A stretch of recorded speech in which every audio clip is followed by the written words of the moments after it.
যতই ঝড়ঝঞ্ঝা হোক, আমাদের পাখিদের তো খাবার চাই।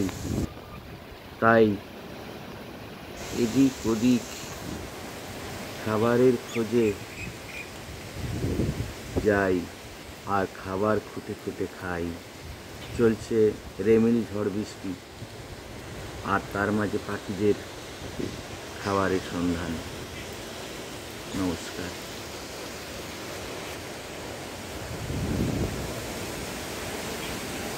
চলছে রেমিল ঝড় বৃষ্টি।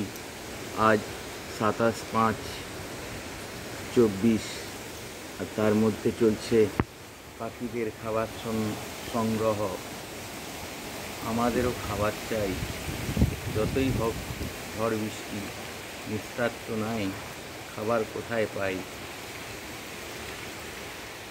চলছে পাখিদের খাবার সংগ্রহ।